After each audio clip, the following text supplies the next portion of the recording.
தடவை ஒரு கால் வந்துச்சு சார், டார்லிங் வந்தது. அத நான் பார்த்தோன்னே கோவம் வந்துருச்சு எனக்கு. கராத்த பழைய பாபுல் இருக்கு, இவ்வளவு பெரிய மூட்டை வச்சுக்கிட்டு ஒரு பாருங்க. அவர் தூங்கிட்டாரு. அவர் மொபைல் எடுத்து எதாச்சும் பார்க்கும்போது ஒரு நம்பர் வந்து ஸ்வீட்டி அப்படின்னு சொல்லிட்டு மெசேஜ் அனுப்பிச்சிருந்தாரு இவரு. நீ நானும் சேர்ந்து இந்த ஊரை விட்டே ஓட போறோம். நீயும் நானுமா? ராத்திரியில திருட்டுத்தனமா போனை ஏன் ஆபரேட் பண்றீங்க? எல்லாமே கேட்க கூடாது, ரொம்ப தப்பு. அவசரமா பஞ்சாயத்தை கூட்டி இருக்கீங்க, என்ன விவகாரம்? அது வேற ஒண்ணும் இல்லைங்கய்யா. செல்போன் பிரைவசி இருக்கணுங்க. என் போன் அது என் வீட்டுக்காரர் திறந்து பார்க்கணுங்கிற அவசியம் எல்லாம் கிடையாது. That's my personal. உன்னை எப்ப எங்க எந்த நேரத்துல எந்த இடத்துல சந்திக்கணும்னு தெரியும். பாத்துக்கிறேன் உன்னைய. இன்னொரு செக்மெண்ட் அதுல புருஷ முண்டாட்டிக்குள்ள பர்சனல். ஆனா என் போன் அவர் பார்க்கலாம், அவர் போன நான் பார்க்கலாம், ரெண்டு பேரும் மாத்தி மாத்தி போன வச்சுக்கலாம். அதனால ஒரு தப்பும் இல்ல. இது வாதத்துக்கு வேணா நல்லா இருக்கலாம், ஆனா நடக்கிற காரியமா? நடக்கும். அரசியல் சட்டத்துல அதுக்கு இடம் இருக்கு. ஏன்னா cellphone becomes a part of life. சரி தப்புங்கிற விவாதம் அடுத்தது. இந்த போனை ஷேர் பண்ணிக்கிறதுல இதுக்குள்ள ஒரு செல்போன் பிரைவசி இல்லாம இருக்கிறதுல குட் ஃபீல் என்ன? யாருக்கிட்டயாச்சும் சொல்லணும்னு நினைச்சேன், அதுக்கு ஒரு நல்ல வாய்ப்பு கிடைச்சிருக்கு. உங்ககிட்டயே சொல்றேன், உட்கார் ப்ளீஸ். என்னோட ஹஸ்பண்ட் வந்து என்னோட போன் எங்க அவர் போனாலும் அவரோட போன்ல சார்ஜ் இல்லன்னா அவர் எடுத்துட்டு போவாரு. இல்ல அவரோட போன் நான் எடுத்துட்டு போனாலும் போன் எடுத்துட்டு சாட்டுக்குள்ள போனோம்னு வச்சோ, பொம்பளைங்க பேரா இருக்கும் ப்ரோ. இந்த மாதிரி யூஸ் பண்றீங்களே அப்படின்னு கேட்டாங்கன்னா வந்து நாங்க எங்களுக்குள்ள ஒன்னும் இது இல்ல, நாங்க ஷேர் பண்ணிப்போம் அப்படின்னு சொல்றப்போ, கண்ணாடி மாதிரி இருக்க நம்ம உறவுல சின்னதா ஒரு விரிசல் கூட விழக்கூடாது. சின்னதா இப்போ செல்போனுங்கிறது ஒரு பொருள். அந்த ஒரு பொருள்ல இருந்து நம்ம ஆத்மாத்மா நம்ம எல்லாத்துலயுமே நம்ம வந்து ஒற்றுமையா இருக்கிறோம். நம்ம குறைஞ்சது 1000 வருஷமாவது ஒன்னா வாழணும்டா. என் ஃப்ரெண்ட்ஸ் என்ன பேசியிருந்தாலும் நீங்க தெரிஞ்சுக்கிறீங்க. உங்களோட ஃபீலிங்ஸ் என்ன, உங்க ஃப்ரெண்ட்ஸ் என்ன அமைச்சிருந்தாலும் நான் தெரிஞ்சுக்கிறேன். அவன் வேற யாரும் இல்ல சிம்ரன், அவன் என்னோட காலேஜ் ஃப்ரெண்ட். அப்ப இருந்து அவன் குடும்பத்தை நான் கவனமா பேசுவேன், என் குடும்பத்தை அவன் ரொம்ப கவனமா பேசுவான். இதை நாங்க ரெண்டு பேரும் ஒரு ஜாலியாவே எடுத்துக்கிறது. அவங்க போன் கையில இருக்கப்ப என்னோட போட்டோஸ், பழைய போட்டோஸ் எல்லாம் அவங்க சேவ் பண்ணி வச்சிருப்பாங்க. அது எனக்கு ரொம்ப பெருமையா இருக்கும். பக்கத்துல கொஞ்சம் கெத்தா இருக்கும். பரவாயில்ல, என்னை வந்து டிஃபரெண்ட் ஆங்கிள் போட்டோ எடுத்து வச்சிருக்காங்க. ஆனா கழுத்து பிடிச்ச மாதிரி இப்படி திரும்பி இருக்கானே. ஆமா, அது போஸ் மாமா. ஓ போஸா குடுக்கணும். நான் நியூ போன் வாங்கினப்போ அந்த போன்ல ஃபிங்கர் பிரிண்ட் சென்சார் இருந்தது. சோ அதுல வந்து ஃபர்ஸ்ட் என்னோட ஃபிங்கர் பிரிண்ட் ஆட் பண்ண பாரு, என் வைஃபோட ஃபிங்கர் பிரிண்ட் ஆட் பண்ணேன். 7 ஜென்மத்துக்கும் நீங்க தான் எனக்கு புடிச்சதா வரணும். வீட்டுக்குள்ள கூப்பிட்டு ஃபர்ஸ்ட் குத்துசாவி கொடுக்கறோம்ல, அது மாதிரி ஃபீல் ஆச்சு. சந்தோஷமா இருந்தது. உன் வாழ்க்கையில இந்த சந்தோஷம் எத்தனை நாளைக்கு நீடிக்குது நான் பாக்குறேன்டி. எப்பவுமே எங்க பர்த்டே எல்லாத்தையும் மறந்துடுவாரு. சோ நான் என்ன பண்ணுவேன், அவர் மொபைல ஸ்டேட்டஸா வச்சு அப்பயாவது பாப்பாரா. இவனுக்கு தான் பிறந்தாங்களா இந்தியாவுல? நம்ம எல்லாம் தேவையில்லாம அனாவசியமா பிறந்துட்டுமா? அப்புறம் பார்த்துட்டு அவர் விஷ் பண்றப்போ ஒரு ஹாப்பினஸ் கிடைக்கும். அது ரொம்ப சந்தோஷமா இருக்கும். சார் நைட்ல வந்து எங்க ஹஸ்பண்ட் வந்து சீக்கிரம் தூங்கிடுவாங்க. ஆக்சுவலா அவங்க தூங்கின பிறகு அவங்களோட பாஸ்வேர்ட் எனக்கு தெரியும்ன்றனால ரொம்ப நேரம் அவங்க ஸ்டேட்டஸ் வந்து எல்லாத்தையும் எடுத்து நோண்டி பார்த்துட்டு, எதுக்கு துப்புன நீயே சொல்லு. ஒருவேளை போனாவோட சாட் பாத்திருப்பாளோ இல்ல சோஃபிதா. இப்போ இது குட் ஃபீல் சரியா? ஆனா இந்த போனை ஷேர் பண்றதுல இருக்க பேட் ஃபீல் என்ன? இதுக்கு வேற வழக்கம் கேட்கிறானே. ஐயோ, இப்போ எனக்கு என் ஃப்ரெண்ட்ஸ் ஏதாவது சாட் பண்றாங்க அப்படின்னா இப்போ இந்த வாட்ஸ்அப் நோட்டிபிகேஷன்ஸ் எல்லாம் வருது. இப்போ என்ன ஆகுது, இவங்க பார்த்துட்டு விட்டுறாங்க. நீ டாக்டர் போய் பார்க்கணும்டா. எவ்வளவு செக்ஸ் சாட். சோ எனக்கு வந்து அது தெரிய வர்றது இல்ல. நான் வந்து எடுத்து பாக்குறப்ப எனக்கு எதுவுமே சாட் வராத மாதிரி தான் இருக்கும். சோ அந்த இன்ஃபர்மேஷன் எல்லாம் வந்து எனக்கு மிஸ் ஆகுற மாதிரி ஃபீல் ஆகுது எனக்கு. என்ன பேசிருப்பானுங்க, எந்த தெருவுல எந்த பொண்ணு இருக்கான்னு பேசிருப்பானுங்க. உன்னெல்லாம் போனை ஷேர் பண்றப்ப என்ன சங்கடமான மொமெண்ட்ஸ்? சார் பயந்துட்டே இருக்கணும் அப்படிங்கிற மாதிரி தோணும். என்னது? இப்ப அவர் வந்து இப்ப நான் யார்கிட்டயாவது பேசக்கூடாதுன்னு சொல்லி வச்சிருப்பேன். கூட சேரவே கூடாதுன்னு செருப்பால் அடிக்காத குறையா சொன்னாங்க. எக்ஸ்ட்ரா 2-3 தப்பான வார்த்தைகள் கூட சொன்னாங்கடா. ஃபேமிலில நிறைய ப்ராப்ளம்ஸ் இருக்கும்ல. அந்த டைம்ல வந்து நான் அவரோட போன் ஓபனா தான் வச்சிருப்பாரு.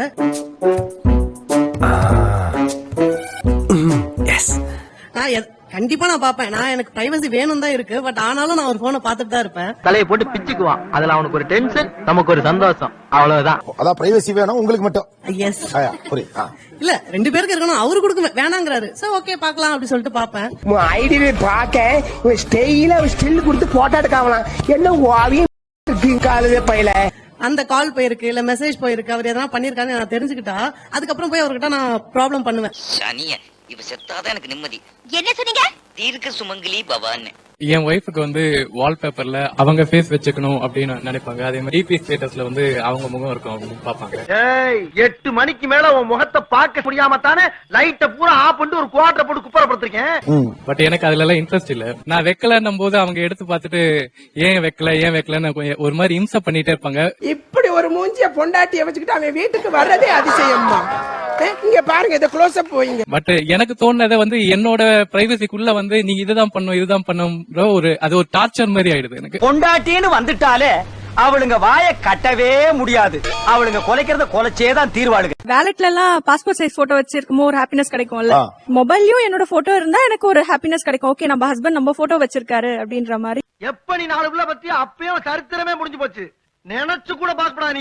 என்னுடைய மொபைல் ஸ்கிரீன்ல என்ன இருக்குன்னு உள்பட நீ உள்ள வருவேன்னா வேர் இஸ் மை ஸ்பேஸ் அப்படின்னு யோசிக்கிறேன். கல்யாணம் ஆன வாட்டி எங்க தனி ஸ்பேஸ்? சோதனை மேல் சோதனை போதுமடா சாமி. டிபியே இல்லாம ஏதோ ஒரு நார்மல் மேகத்தை வைக்கிறதுக்கு என்னோட போட்டோ வைக்கிறது எவ்வளவு பெட்டர் எனக்கு ஃபீல் ஆச்சு. இந்த மூஞ்சில முடிச்சா பொடிக்கு போயில சிக்குமா? காலையில தான் நான் சொல்லிட்டு போனேன் மகாலட்சுமி மாதிரி இருக்கேன்னு. நான் கூட நீ ஏதோ பயங்கரமா வைக்கிறீங்க நினைச்சேன். இந்த மேகத்தை வைக்கிறதுக்கு பொண்டாட்டி போட்டா வச்சா என்ன? ஒரு 10 வருஷம் போட்டோம் பாக்கலாம். வானம் ப்ளூ கலர் வானம், அதுல மேகம் கூட்டங்கள் ஒரு 4. அதான் அவரோட போட்டோ எப்பவுமே. ஏன் இந்த மூஞ்சில ரொமான்ஸே வர மாட்டேங்குது? ஒரு தடவை ஒரு கால் வந்துச்சு சார், டார்லிங் வந்தது. அத நான் பார்த்தோன்னே கோவம் வந்துருச்சு எனக்கு. என்ன சும்மா? ஆனா அது டக்குன்னு பாக்கல நம்மளுக்கு கோவம் வருது. ஆனா அது ஆக்சுவலா கல்யாணத்துக்கு முன்னாடி சொல்லிட்டாரு, டார்லிங் ஒரு பொண்ணை சேவ் பண்ணிருக்கேன். இப்படி நடக்குது ஊருக்குள்ள நான் பெரிய மனுஷன்டி. வெப்பாட்டி வைக்கலன்னா என்ன எவனாவது பெரிய மனுஷன் ஏத்துக்கானாடி? ஒரு பக்கம் ஜெனியூனா அதான் பிரைவசி, மை ஹஸ்பண்ட்ஸ் பிரைவசின்னு தோணுது. ஆனா திடீர்னு மனைவி வந்துறா, ஹாட்டின் அண்ட் டார்லிங்கா அப்படின்னு ஒரு ஃபீல் வருது. எனக்கு ஒரு சின்ன வீடா பாக்க சொல்லி, ஆனா என்னையே சின்ன வீடாக்கிட்டீங்களே. சோ எதுக்கு இந்த isolation? Let's not share it அப்படின்னு நினைக்கிறேன். வேணாம். ஆனா அது எனக்கு தெரியும், எனக்கு கோவம் வந்துச்சு, எனக்குள்ள ஒரு கோவம். இன்னைக்கு எனக்கு ரெண்டுல ஒரு முடிவு தெரிஞ்சாகணும். இந்த ஊடா அந்த ஊடா? எந்த ஊடு? பப்ளிக் ரிலேட்டடா ஏதாவது எனக்கு பிடிச்ச ஸ்டேட்டஸ் வச்சா இதை ஏன் வச்ச அது கேட்கும் போது எனக்கு பிடிக்காது. ஏது எதுக்குங்கிற கேள்வியே என்கிட்ட கேட்கப்படாது. புரியுதா? இன்னொன்னு வந்து போன் எடுத்து பார்த்தா வாட்ஸ்அப்ல யாராவது நம்ம குரூப்ல வந்து போட்டோஸ் அனுப்புனாங்கன்னா நைஸ் நல்லா இருக்கு அந்த ஒரு அப்ரிசியேஷன் எனக்கு பண்ணா பிடிக்கும். Super open. பாப்பா இத விட குரல் வித்தையெல்லாம் காட்டி உன்னை கொண்டு போயிருவாங்க. வா போலாம். அடுத்த கொஸ்டின் என்ன வரும்னா, ஒரு குரூப்ல இருக்கார், ஃபேமிலி குரூப். உங்களோட ஃபேமிலில எவ்வளவு பேர் பாத்துக்காங்க, யாராவது பண்ணாங்களா, உனக்கே அந்த வேலை? பெருமாள் கோயில்ல உண்டை கட்டி வாங்கி தின்ன பரம்பரை தானே உங்க பரம்பரை. உங்க புத்தி உங்களை விட்டு எங்க போகும்? அவர் தூங்கிட்டாரு. அவர் மொபைல் எடுத்து எதாச்சும் பாக்கும்போது ஒரு நம்பர் வந்து ஸ்வீட்டி அப்படின்னு சொல்லிட்டு மெசேஜ் அனுப்பிச்சிருந்தாரு இவரு. என் வெளி தோற்றம்னா கொஞ்சம் வயசான மாதிரி தெரியும், ஆனா உள்ளுக்குள்ள என் இளமை ஊஞ்சல் ஆடிக்கிட்டு இருக்கு. ஹாய் ஸ்வீட்டி அப்படின்னு சொல்லிட்டு இவர் அனுப்பியிருந்தாரு. செவனேன்ற அவனை பார்த்தா கூட எனக்கு பாவமா தான் இருக்குது. செவனே நீ கிடைக்கிற கஞ்சியா குடிச்சு செவனேன்னு கடங்குறாங்க. எனக்கு உடனே வந்து சடனா கோவம் வந்துருச்சு. என்னடா இது, இவ்வளவு நேரம் நம்ம கிட்ட கூட இப்போலாம் டியரஸ்ட் அதெல்லாம் ஒன்ஸ் அப்பான டைம் யூஸ் பண்ணது. நான் கூட தான் காதலிக்கும் போது இவளை பார்த்து ரோஜான்னு, இப்ப பார்த்தா ரோஜா வைக்கிற தொட்டி மாதிரி இருக்கா. இந்த வேர்ட்ஸ் எல்லாம் கேட்டு ரொம்ப நாள் ஆச்சு. யார் இதுன்னு தெரியல. நானும் Facebookல அதுன்னு சர்ச் பண்ணி பார்த்தேன், கிடைக்கல. ரொம்ப ஆட்டம் போடுற நீ என்னைக்காவது ஒரு நாள் வசமா மாட்டோடா நீ, அன்னைக்கு வச்சுக்கிறோம். அப்புறம் சரி தூக்கு வர சரின்னு சொல்லிட்டு அந்த நம்பரை பிளாக் பண்ணிட்டேன். அந்த நம்பரை நீங்க இவர் போன்ல இருந்து பிளாக் பண்ணிட்டேன். பாவம், யாருக்குமே இந்த நிலைமை வரக்கூடாது. அந்த தெய்வான பொண்ணுக்கு வந்துருச்சு. நெக்ஸ்ட் ஒரு 2 days கழிச்சு என்ன பண்ண, அப்புறம் ஞாபகம் வந்துச்சு, சரி அந்த நம்பர் பிளாக் பண்ணவேன்னு சொல்லிட்டு மெசேஜ் வருதா என்னன்னு சொல்லிட்டு பார்த்தேன். அது அன்பிளாக் ஆயிருந்தது. சுடுகாட்டுக்கு சொல்லியாச்சா? சொல்லியாச்சுங்க சார். பாட ரெடியா? சீக்கிரம். அவர் அன்பிளாக் பண்ணிட்டாரு. அப்புறம் நான் கேட்டேன் டைரக்டா, இந்த நம்பர் நான் பிளாக் பண்ணனே எப்படி திரும்ப அன்பிளாக் ஆச்சு அப்படின்னு சொல்லிட்டு. எல்லாமே கேட்க கூடாது, ரொம்ப தப்பு. ராத்திரி சமாச்சாரம் இது வரைக்கும் ஒரு பயலும் கேட்டதில்ல, நீ தான் கேட்டிருக்கேன் ஃபர்ஸ்ட் டைம். நான் எதுவுமே பண்ணலையே, நான் ஒண்ணுமே பண்ணலையே அப்படின்னு. நான் பிளாக் பண்ணது எப்படி அன்பிளாக் ஆகும்? டேய் நீ வசமா சிக்கிட்ட, நீ தப்பிக்க முடியாது ராஜா, முடிஞ்சிருச்சு அப்படின்னு சொல்லிட்டு. அதுக்கு இன்ன வரைக்கும் எனக்கு ரிசல்ட் தெரியல சார். ஃப்ரெண்டு சார், அவங்க ஆக்சுவலா வந்து ஒரு 3 years அப்புறமா மெசேஜ் பண்ணி பேசினாங்க. அவரு திருப்பதில இருந்து நாளைக்கு தான் வருவார். நான் எல்லாத்தையும் எடுத்துட்டு வந்துடுறேன், எங்கேயாச்சும் போயிடலாமா? இப்போ ஸ்வீட்டி நம்பர் பிளாக்ல இருக்கா அன்பிளாக்ல இருக்கா? பிளாக்ல தான் சார் இருக்கு. இந்த இஷ்யூலாம் பிளாக் பண்ணிட்டா சேஃப். என்ன இவ்வளவு விஷயத்தை சொல்றீங்களே, யாருன்னு நீங்க? உன்ன மாதிரி நான் ஒரு திருடன் தான். திருமணத்திற்கு பிறகு நண்பர்களை டார்லிங்கனோ ஸ்வீட்டினோ அப்படிலாம் கூப்பிடாம இருக்கிறது கொஞ்சம் பெட்டர். அவங்களுக்குமே கூட அதை சொல்ல முடியாத சங்கடங்கள்லாம் இருக்கலாம். ஒரு டைம் எனக்கு கண்டினியூவா விக்கல, அப்ப அவர் என்ன பண்ணாரா, பயத்துல எனக்கு விக்கல் நின்னே போச்சு. அவ்வளவு நல்லவரா? எனக்கு காலேஜ் ஆட்டோமொபைல் ஸ்டூடெண்ட்ஸ், அதுல வந்து எந்த கேர்ள்ஸுமே கிடையாது. ஒரு 45 மெம்பர்ஸ் இருக்கும் வாட்ஸ்அப் குரூப்ல. ஒருவேளை சரக்கரைக்கு அடிச்சுட்டு மத்தி ஆயிட்டானுங்களா? அதுல எப்பயுமே ஒரு நல்ல மெசேஜ் தான் வரும்னு இருக்காது. அது நிறைய கெட்ட விஷயங்கள் வரலாம். அந்த கெட்ட விஷயம் என் மனைவி பார்க்க கூடாதுன்னு நினைக்கிறேன். எந்த லெவலுக்கு இறங்கி அடிமட்ட வரைக்கும் போய் அலசுவோம். ஏன் உங்களுக்கு அதை பார்க்கணும்னு தோணுது? எனக்கு அவர் பிடிச்சிருக்கு, அவர் என்ன பண்றாருங்கறத வந்து நான் பார்க்கணும். அந்த மொபைல பார்த்தா எனக்கு ஒரு திருப்தி. மொத்தத்துல பொண்டாட்டிங்கள அன்பா பேசி திருத்த முடியாது, அடிச்சுதான் திருத்தணும். ஏன் அவங்க வாட்ஸ்அப் பார்க்கணும்? மத்தது பார்க்கலாமே, கால் ஹிஸ்டரி பார்க்கலாம், மொபைல்ல கூகுள்ல பார்க்கலாம், யூடியூப்ல என்ன சமைக்கிறாங்க அதை பார்க்கலாம். அப்படியே சமைச்சிட்டாலும் நாங்க அப்படியே அசந்து அழுத்து தான் போயிருவோம். Why they want to interfere in WhatsApp? அவங்க சொல்றது கரெக்ட் தான். ஏன் வாட்ஸ்அப் பார்க்க கூடாதுன்னு சொல்றாங்க? சொல்லுங்க. அதுதான் சார் சொல்றேன், நல்ல விஷயங்கள் வருது, கெட்ட விஷயங்கள் வாட்ஸ்அப்ல பார்த்து தான் தெரிஞ்சுக்கணும். நீ என்னைய இந்த ஆக்ட் குடுக்கற வேலையெல்லாம் என்கிட்ட வச்சுக்காதடா. எனக்கு நான் என்னோட ஒப்பீனியன் என்னன்னா அவர் வாட்ஸ்அப் பார்க்காத அப்படின்னு சொல்லும்போது எனக்கு பார்க்கணும் அதுல என்ன இருக்குது. ஆமா ஓடி போன உங்க அப்பா இருக்கா போ பயமில்ல. ஏய் குழந்தைகிட்ட என்ன பேசுதுன்னு தெரியவேனா? இதுவுமே ஒரு மாதிரியான லவ் தான். எப்படின்னா என்னை தாண்டி என் கணவருக்கு தனியா என்ன ஒண்ணு, நான் மனைவி முழுக்க முழுக்க எனக்கு அவரை தெரியணும். என்னால ஒரு பொண்ணு இல்லாம கூட வாழ்ந்துட முடியும், ஆனா ஒரே ஒரு பொண்ணோட மட்டும் வாழவே முடியாது. Good bye. ஓகே, அதனால அவங்க சந்தேகப்படுறாங்கன்னு எனக்கு தோணல. ஒண்ணு. ரெண்டாவது ஒரு மறைக்கிறதுலயும் இது மறைக்கல. சீண்டி பார்த்தா தாங்க மாட்டீங்க. இது மிரட்டல் அல்ல, எச்சரிக்கை. அது கொஞ்சம் இப்ப ஒரு படத்துக்கு போறோம், கொஞ்சம் முன்ன பின்ன இருக்கும்னா பிள்ளைய வீட்டுல விட்டு போவோம் இல்லையா? கிட்டத்தட்ட அதுதான் இது. எவ்வளவு பெரிய தத்துவத்தை நசுக்கி சுருக்கமா சொல்லிட்டியா. இப்போ என்னோட க்ளோஸ் ஃப்ரெண்ட்ஸ் எல்லாம் பீங் இன் ஐடி என்விரான்மெண்ட் எல்லாமே கேஷுவலா பேசுவாங்க. கேர்ள்ஸ் பாய்ஸ் எல்லாருமே வந்து டியர் டி அந்த மாதிரி யூஸ் பண்ணுவாங்க. இல்ல பேதியில போவான், அது என் பொண்டாட்டியில பேதியில போவான். மூஞ்சி மோரையும் பாரு, மூஞ்சி மோரையும். அவர் கொஞ்சம் பொசசிவா இருக்கிறதுனால வந்து அந்த மாதிரி மெசேஜஸ் வந்து அவர் என் போன்ல எடுக்கிறதுனால இல்ல செல்ல வைக்க முடியல. கூனு கமாண்டு பையில வச்சா நெஞ்சி வலிக்கு அட்டாக்கல பேரும் போல. ஒரு ஸ்வீட்டிங்கிற வேர்டு வந்து உங்களுக்கு தவறுனா சங்கடம்னா டியர் டிங்கிறதெல்லாம் டியர்லாம் பர்சனல் வேர்டு தான். டேய் சப்ப ஃபிகர்ரா அது. இதுகளெல்லாம் இப்படி தலைமையில தூக்கி வச்சு ஆடாதீங்கடா. அவங்க அனுப்புவாங்க சார், நான் அனுப்ப மாட்டேன். நீங்க அனுப்ப மாட்டீங்க. நீங்க நோ சொல்லிட்டா அதுக்கு அனுப்ப முடியாதுல. இதுக்கு தான் நீங்க பஞ்சாயத்துக்கு வேணுங்கிறது. கொக்கி போட்டுல பிடிக்கிறீங்க. திருமணத்திற்கு பிறகு கணவனுக்கோ சரி மனைவிக்கோ சரி பர்சனல் வேர்ட்ஸ் யூஸ் பண்ற மெசேஜஸ் வர்றதுங்கிறது நாட் குட் அப்படின்னு நினைக்கிறவங்க நோ போர்டு காட்டலாம். இப்ப அதை தெரிஞ்சு நீ என்ன பண்ண போற? உனக்கு அதுக்கு என்ன சம்பந்தம்? இதெல்லாம் நீங்க கேட்க கூடாது. பர்சனல் வார்த்தை வேண்டாம். என்னப்பா உலகமே நோ போர்டு காட்டிடுச்சே. என் மனசுல உள்ள பாரமே குறைஞ்சிருச்சு. ராத்திரியில திருட்டுத்தனமா போனை ஏன் ஆபரேட் பண்றீங்க?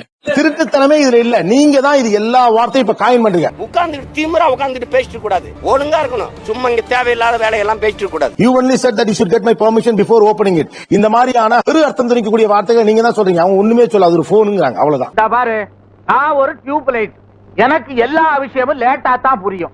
அவங்க சொல்ற மாதிரி நைட் என் ஹஸ்பண்டோட போன் எடுத்து நான் பாப்பேன். நான் பார்க்க மாட்டேன்லாம் சொல்லல, நான் பாப்பேன், எடுத்து பாப்பேன். இது என்னென்ன காரியம் செய்து தெரியுங்களா? கல்யாணம் ஆகலைன்னு சொல்லி பல பெண்களோட சுத்தி இருக்கிறாரு. என்ன தெரியுமா சார் பாப்பேன்? வாட்ஸ்அப், போன் லாக்ஸ், அவ்வளவுதான் பாப்பேன். அதுல பாக்குறதுல எனக்கு ஒரு மனசு திருப்தி, அவ்வளவுதான். ஒரே டார்ச்சர் சார். ஐயோ டார்ச்சர்னா எப்படி? பூரி கட்ட கரண்டி இப்படியா? சேச்சே இல்ல அது உங்களுக்கு தப்பா தெரியலையா? தெரியல, என் ஹஸ்பண்ட் அது, நான் ஏன் தப்பா எடுத்துக்கணும் அத? மிஞ்சி மிஞ்சி போற காரி துப்புவாங்க. துப்புறா பொழுது போல நைட் எந்திரிச்சு வாட்ஸ்அப் பாப்பேன், இதுக்கெல்லாம் ரீசன் சொல்றாங்க. ஆனா நீங்க ஏன் நோ, என் போனை என் பர்மிஷன் இல்லாம நீ உள்ள வரக்கூடாதுன்னு ஏன் நினைக்கிறீங்க? தீக்குள்ள விரல விட்டா சுடுன்னு சொல்றேன், உனக்கு புரியல. நான் ஓபனாவே வந்து ஃபர்ஸ்ட் எல்லாம் என் மொபைல் வந்து நான் பாஸ்வேர்ட் எல்லாம் வச்சலாம் தான் வச்சிருந்தேன்.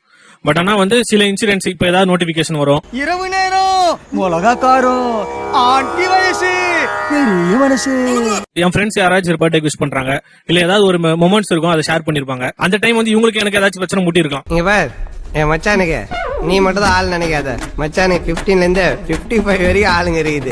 அப்ப என்ன பண்றது? இதை வச்சு ஒரு சண்டை வரும். அதனால நான் என்ன பண்ண யோசிக்கிறேன், சரி கொஞ்சம் பிரைவசியா நான் மெயின்டைன் பண்ணணும். அவரோட கெட்ட நேரம் என்னைக்காச்சும் ஒரு நாள் யாராச்சும் ஒருத்தவங்க அனுப்பிச்சு விட்டுருவாங்க. நாள்தோறும் காலையில நம்மவர்கள் யாரும் எந்த புது பிரச்சனையும் உருவாக்கி இருக்க கூடாது என்று நினைப்போடுதான் நான் கண் விழிக்கிறேன். அப்ப பாக்கும்போது நீங்க விளையாட்டா அதை பார்த்துட்டு விட்டுட்டா பரவாயில்ல. நீங்க ஒவ்வொன்னுக்கும் என்கொயரி கமிஷன் நடத்திட்டு இருந்தீங்க. பழைய ஃபைல் எல்லாம் நோண்டி மொத்தம் 800 சொச்சம் கேஸ் பதிவு பண்ணிருக்காயா? நம்மள கூடிய சீக்கிரம் உள்ள தள்ளாம விட மாட்டோம். எல்லாத்துக்கும் நம்ம என்கொயரி பண்ணிக்கிட்டு ஏன் இதை செய்றீங்க அந்த மாதிரி இல்ல. அதாவது ஒரு 20 விஷயத்துல ஒரு மேபி ஒரு 2-3 விஷயம் தான் நாங்க கேட்போம். அடிச்சு கூட கேட்பாங்க. அப்பையும் ஒண்ணும் சொல்லிடாதீங்க, ரகசியமா வச்சுக்கோங்க. வீட்டுடைய மனநிலை என்பது வேறு, அலுவலகத்தின் மனநிலை என்பது வேறு. உங்க பாயிண்ட் ஆஃப் வியூல நீ எங்கிட்ட சிரிக்கல அவன்கிட்ட சிரிச்சேன்னு கேள்வி கேட்டா அதுக்கு என்ன பண்ண முடியும்? அங்கதான் நிம்மதி இருக்கு, அங்க இருக்கேன். அவுட்டிங் போறான், இதை மறந்து கூட சந்தோஷமா சிரிச்சிருப்பாரு. என்னக்கா இவரு இவ்வளவு சந்தோஷமா சிரிச்சு ரொம்ப நாள் ஆச்சு தம்பி. அந்த பிக்சர்ஸ் வீட்டுக்கு வர்றதுக்கு முன்னால இதை பார்த்தா ஏதாவது சொல்லி தலைவாலன்னு டிலீட் பண்ற மாதிரியான ஒரு ரெஸ்ட்லெஸ்னஸ் இது கொடுக்குது. தலையை பிச்சுக்க வைப்பேன், ஆனாலும் நான் சந்தோஷமா இருப்பேன். தப்புதான். அப்ப பாஸ்வேர்டு தானே போடணும். பாஸ்வேர்டு அவங்க பாஸ்வேர்டு எனக்கு தெரியும். பாஸ்வேர்டு தான் இதுக்கு சொல்யூஷன் எல்லாம் கிடையாது சார். அதுக்கு தாண்டா சொல்றேன், ஆம்பளைங்களுக்கு வேலை இருக்கோ வேலை இல்லையோ காலையிலேயே தான் வீட்டை விட்டு கிளம்பிடணும். அவங்க சொன்ன மாதிரி ஒரு விஷயத்த நம்ம ஆற போட்டு கூட நம்ம ஏமா நீ தான் டெய்லி எந்திரிச்சு லாகு பாத்துற, வாட்ஸ்அப் பாத்துற, இது ஒரு வேலைன்னு மெனக்கட்டு பாத்துக்கிட்டாக்கும். அதான்டா சிங்கம். எல்லாத்தையுமே பாத்துறியம்மா. இது ஒரு டியூட்டியாவே 10 to 11 நீ பண்ணிட்டு இருக்கியம்மா. ஏன்னா இந்த மாதிரி அயோக்கியத்தனமானங்கள் செய்வாங்கிற நம்பிக்கை எங்களுக்கு உண்டு. அதனால முன்கூட்டியே தடுக்கிற முயற்சியில தான் ஈடுபட்டோம். ஏன் ஒரு பாஸ்வேர்டு போடுறதுங்கிறது உங்களால யோசிக்கவே முடியல? என்னது போனுக்கு புருஷன் பாஸ்வேர்டு போடுறதா? அதையே உங்களால ஒத்துக்கவே முடியல. நான் இருக்கிற வரை சாத்தியமே கிடையாது. நீங்க எங்க பாருங்க, என்ன விட எங்களுக்கு ப்ரையாரிட்டைஸ் இல்ல, எங்களுக்கு அந்த உரிமையோ இல்ல எங்களுக்கு அந்த முக்கியத்துவமா ஏன் அவங்க கொடுக்க மாட்டேன்றாங்கிற மாதிரி எங்களுக்கு ஒரு தோணுது. அடிக்கிறான் ஊனா குத்துறான் ஏதோ 3 வேளை சோத்துக்காக காலத்தை தள்ளிக்கிட்டு இருக்கிறேன். ஏன் எங்க கிட்ட சொல்லிட்டு செய்யலாமே? பிரச்சனை தான், பிரச்சனையை ஃபேஸ் பண்ணுங்க. பிரச்சனை வரும். எவ்வளவு நாள் நீங்க பிரச்சனையை பார்த்து பயந்து ஓடுவீங்க? இவனே ஒரு ப்ராப்ளம், இவன் எந்த ப்ராப்ளத்தை சால்வ் பண்ண போறான்? பிரச்சனை வரும், ஃபேஸ் பண்ணுங்க. இதுக்கு தானே நம்ம வாழ போறோம். சார் எவ்வளவு அடிச்சாலும் தாங்குவான்றதுக்காக அடிச்சுட்டே இருந்தா எப்படி சார்? என்ன அடி எப்படி எல்லாம் உன் கால்ல விழுந்து கடறனா? இறக்கம் இல்லையா உனக்கு? ஒரு பிரச்சனை அப்புறம் சமாதானம், மறுபடியும் ஒரு பிரச்சனை மறுபடியும் ஒரு சமாதானம். எதுக்கு இதுன்னு கேக்குறாரு அவரு. இதெல்லாம் எங்களுக்குள்ள ஒரு என்டர்டைன்மெண்ட்டுங்க. என்டர்டைன்மெண்டா? இதுதான் சார் லைஃப். அதான் லைஃப். ஆமா, அதுதான் சார் லைஃப். டெய்லி ஸ்மூத்தா போறது லைஃபே கிடையாது. மென்டல் ஹாஸ்பிடலுக்கு போன் பண்றா. அதுதான் லைஃப், அதுதான் பொசசிவ்னஸ், அதுதான் லவ். இது எதுவுமே இல்ல. கண்ணை மூடிட்டு உங்களை நான் நம்புறேன் கண். அதுல அன்புங்கிற ஒரு விஷயமும் இருக்காது, பொசசிவ்னஸும் இருக்காது, ஒண்ணுமே இருக்காது. அர்ஜென்ட்டுக்கு ஒரு நல்ல கெட்ட வார்த்தை கிடைக்க மாட்டேது. நான் சண்டை போடுவேன், அப்புறம் சமாதானம் ஆவேன், திரும்ப நானே சாரி கேட்பேன், 2 நாள் பேசாம கூட இருப்பேன். ஓ இங்க இருக்கா வைத்தல, இனிமேல் ஒரு நிமிஷம் கூட நீங்க இருக்கக்கூடாது. கிளம்பு மாத்தா விட்டுக்கு கிளம்பு. அப்புறம் நீ வந்து கேப்ப, இதெல்லாம் இருக்கும். இதெல்லாம் இதுதான் லைஃப்ங்கறாங்க அவங்க. ஓ சாவாசமே வேணா போடி. இப்ப பிரச்சனை போனா உங்க மனநிலையா? ரெண்டெல்லாம் இல்ல. சரி, அவர் லாக் போட்டுறாரு. இப்போ அவர் போனை நீங்க ஆக்சஸ் பண்ண முடியாது. நீங்க என்ன பண்ணுவீங்க? உலக்கைய குண்டி நெஞ்சில் அடிச்சாலும் பரவாயில்லடா. ஐயோ எங்கேயே விட்டு அடிக்கிறாளே. அப்படி இருக்க முடியாதுல. அப்புறம் லாக் போட சொல்றீங்க? எனக்கு இது ரெண்டுமே புரியல. அதுவா ட்ரீட்மெண்ட்? அதான் என்ன ட்ரீட்மெண்ட்னு கொஞ்சம் சொல்ல. ஒரு சில விஷயத்துல இருக்கணும், ஒரு சில விஷயத்துல இருக்க வேண்டாங்கிற மாதிரி சொல்றேன் சார். இது எப்படி தெரியல? கேள நீ கேள. நான் செய்யுன்னு சொல்லுவேன், ஆனா நீ செய்யக்கூடாது. அதானே இது? நான் அப்படிதான் சொல்லுவேன், லாக் போடுன்னு சொல்லுவேன், நீ லாக் போட்டுருவியா? ஃபேமிலி லைஃப் ரொம்ப ரிஸ்கா இருக்கும் போல. ஆமா செத்து போய் தெரிஞ்சுதான் பொண்டாட்டி முன்னாடி சாவடிச்சியா? அதானே இதுன்னு அவர் தான் தன்னுடைய இதை பிரைவேட்டா வச்சுக்கட்டும் நீங்களே தானே சொல்றீங்க. இவளால நிம்மதியே போச்சு. இப்படி விட்டா சரிப்பட்டு வராது. இவனை போட்டு தள்ளுறா, உள்ள போயிரு. கேஸ் நீ நடத்து. அவங்களுக்கு ஒரு சின்ன ஹைட் அண்ட் சீக் கேம் தேவைப்படுது உங்களோட. நீங்க ஒண்ணு மறைக்கணும், அதை அவங்க கண்டுபிடிக்கணும், பிடிச்சவங்களை கேட்கணும். இப்ப நீ உண்மையை சொல்லல, மூக்குல ரத்தம் வரப்ப. இல்ல, ஆக்சுவலா அதுவுமே ஒரு சின்ன ரிலேஷன்ஷிப் ரிலேட்டட் தான். சண்டையின் வழியாக உறவாடுதல், சின்ன சின்ன கிண்டல்கள் வழியாக உறவாடுதல். நீங்க லூசா நான் லூசா? நான் தாண்டி லூசு. அத நான் தனியா இருக்கும்போது சொல்லாதீங்க, எல்லாருக்கும் முன்னாடி சொல்லுங்க. சார் ஒண்ணும் இல்ல சார், நான் வந்து இவர்கிட்ட ஒரு கேள்வி கேட்கணும்னு நினைப்பேன். அதை டைரக்டா கேட்காம இப்ப எங்க அம்மாவுக்கு யாருக்கும் நான் கால் பண்ணிட்டேன். ஹலோ, நான் கபாலி மிஸ்ஸஸ் பேசுறேங்க. மிஸ்ஸஸா? இங்கிலீஷா? இவருக்கு கேட்கணுங்கிறதுக்காகவே நான் போன்ல பேசிட்டு இருப்பேன். நல்லா சத்தமாவே பேசுவேன் சார். அந்த விஷயம் வந்து அவர் கேட்டிருக்கோம். நானே வெண்டக்காய் புளிக்குழம்பு வச்சுக்கோங்க டென்ஷன்ல இருக்கேன். கத்திரிக்காய் புளிக்குழம்பு தானே வைக்க சொன்னேன். நான் போனை வச்ச பிறகு அவர் என்கிட்ட கேட்பாரு. அந்த டைம்ல நான் இந்த பதில சொல்லலாம் நான் யோசிச்சு வச்சிருப்பேன் சார். கடைசி வரைக்கும் அவர் கேட்க மாட்டார் சார். நீ படிச்ச பள்ளிக்கூடத்துல ஏற்கனவே நான் ஹெட் மாஸ்டரா இருந்தவன். என் ஹஸ்பண்ட் எப்படின்னா வந்து எப்பவுமே வைஃப வந்து சர்ப்ரைஸ் பண்ணணும், ஏதாச்சும் சர்ப்ரைசிங்கா காட்டணும்னு நினைப்பாரு. இப்படியே உசுப்பேத்தி உடம்ப ரணகலம் ஆக்கிட்டாங்கடா. சம்டைம்ஸ் வந்து எனக்கு ஒரு பர்த்டேக்கு என்ன பண்ணிருந்தாரு, ஒரு ரிங் பிரசன்ட் பண்ணணும்னு நினைச்சிருந்தாரு. அத வந்து மொபைல்ல வந்து போட்டோ எடுத்து வச்சிருந்தாரு. என்ன கஜமா பெரிய பெரிய விஷயம் எல்லாம் எனக்கு தெரியாமே நடந்திருக்கிறதா? நான் என்ன பண்ணேன், அத அவரோட கேலரிய நான் செக் பண்ணதுனால அவரால எனக்கு அந்த சர்ப்ரைஸ கொடுக்க முடியாம போயிடுச்சு. ஓங்கி அரையறதுக்குள்ள ஓடி போய் உட்கார்ந்து அவர் வந்து என்னோட ஃபீல் என்ன, நான் எவ்வளவு எக்ஸைட் ஆகுறேன், நான் எப்படி இம்ப்ரெஸ் ஆகுறேன், அதை பாக்கணும்னு ரொம்ப ஆசைப்பட்டாரு. எங்க ஆத்தா வீட்ல கூட எனக்கு இப்படி வாங்கி கொடுத்ததே இல்லங்க. ஆமா, உங்க ஆத்தா பெரிய ராஜ பரம்பரை. புருஷன் தாண்டி. பட் நான் வந்து அதை பார்த்ததுனால அந்த சர்ப்ரைஸ் வந்து என்னால ஸ்பாயில் ஆயிடுச்சு. சோ அந்த பர்சனல் ஸ்பேஸ் தன்னை சுடும் பார்த்து நீங்க தானே, அப்ப சர்ப்ரைஸ் போச்சு. மொத்தத்துல உன்னால ஊரெல்லாம் கடை, பிராந்தி கடைக்காரன் வந்து பெட்டி கடைக்காரன் வரைக்கும் நீ தேடிக்கிட்டு. சார் ஃபர்ஸ்ட் ஆஃப் ஆல் அதுல ஒரு டுகெதர்னஸ் ஃபீல் பண்றோம் சார். எல்லாத்துலயுமே நம்ம ஷேர் பண்ணிக்கிறோம். அதுல மட்டும் என்னத்துக்கு ஒரு பிரைவசி? எனக்கு 1000 மரத்துல இருக்கும்டா, அதல அவட சொல்லிட்டு இருக்க முடியுமா? என்ன பத்தி பேசுறா? நிகழ்ச்சியில் கலந்து கொண்ட அனைவருக்கும் கோபிநாத்தின் நெஞ்சார்ந்த நன்றிகள். மீண்டும் இன்னொரு சந்தர்ப்பத்தில் பேசலாம். நன்றி, வணக்கம். அப்பா எம்மகிட்ட முடிச்சுப்பா. ஒண்ணு இந்த ஊர்ல இவே இருக்கணும், இல்ல நம்ம இருக்கணும். முடிவு கேட்டேன். நன்றி மக்களே, இந்த வீடியோ ஓரளவுக்கு எண்டுக்கு வந்துருந்துச்சு. அந்த சப்ஸ்கிரைப் நான் என்ன சொல்றேன்னா, இந்த வீடியோ உங்களுக்கு பிடிச்சிருந்துச்சுன்னா லைக் பண்ணுங்க, பிடிக்கலன்னா தயங்காம டிஸ்லைக் பண்ணுங்க, கமெண்ட் செக்ஷன்ல கமெண்ட் பண்ணுங்க. அடுத்து ஒரு அமேசிங் நீயான கண்டென்ட்ல மீட் பண்ணலாம். பாய் பாய்.